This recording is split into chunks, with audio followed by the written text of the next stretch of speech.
Morning, all. All right, so this is the situation that there was some news on this last night and in yesterday, and I thought, no, we'll do the news video in the morning when these situations continue to evolve and try to get a better idea for just how many games we're going to see over the next couple of days. So, of course, today was supposed to be a busy day in the NHL. Those games postponed, other games being postponed as well, as they try to figure out which teams have enough players that you can have a competitive roster on the ice, which ones can't. So taxi squads are returning. So the NHL and the NHLPA working on this. And again, the frustrating part of this is it should have been dealt with weeks ago. Taxi squads should have been in place at least a month ago. The emergency recalls not affecting the cap, so that teams can call guys up. Anybody paid $1 million or less without any kind of cap penalty. These all should have been in place at least a month ago, and maybe we wouldn't have had the shutdown we've had. And again, the enhanced protocols should have been in place too. So now the emergency recalls are allowed. The taxi squads are back, up to 6 players on them, and the NHL is doing their best to get through this as well as possible. December 28th, tomorrow's game between Columbus and Chicago is postponed.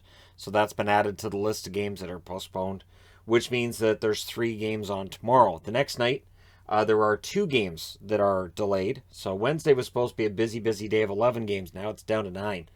The Pittsburgh-Toronto game, the Boston-Ottawa game postponed. And if you want to know why the Toronto games would be getting postponed, just take a look at their practice lines from today and keep a look at, or take a good look at that blue line. Yeah, there's a reason. There's a reason that Toronto right now wouldn't be playing.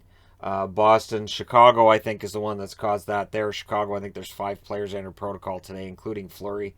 So, but it's a lot. So 25 players so far at the time that I set this board up have entered protocols. It's possible there's more over the last few minutes.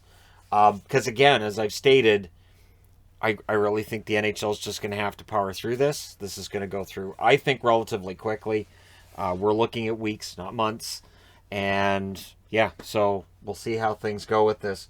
But I think there was 42 players yesterday that went in, so that'd be 67 over the last couple of days. It's still a lot of players. And now we're getting into the range of maybe 30% of the league having been in protocol at some point. It's a lot. But there you go. There, as I said, 3 games tomorrow, 9 games on Wednesday. There are still full schedules for Thursday and Friday. Both of those days have 7 games on them. The Winter Classic, again, still going ahead. That's a huge moneymaker. It is a game that draws large ratings on both sides of the border. I can't see them putting that off unless they have to. So at this point, that's still going forward, and it could be a bit of a spotty schedule from here. Again, I think the schedule maker earning his money right now, and this is something that I think we're going to be dealing with for at least the next few weeks. And then it should settle down. But because again, once it's gone through, and it sounds awful, but once it's gone through like for Calgary, once it's gone through everybody on the Flames roster, well, then they should be good, right? Anyways, again, fluid situation. We'll see what happens. But let me know your thoughts in the comment section below. As always, don't forget to hit like and subscribe if you're browsing your way through. You just happen upon this video. Thank you guys so much for watching, for all your support, and I do hope that this will all change and we won't have this on a daily basis as soon as possible. Thank you guys so much for all your support. I'll talk to you again soon.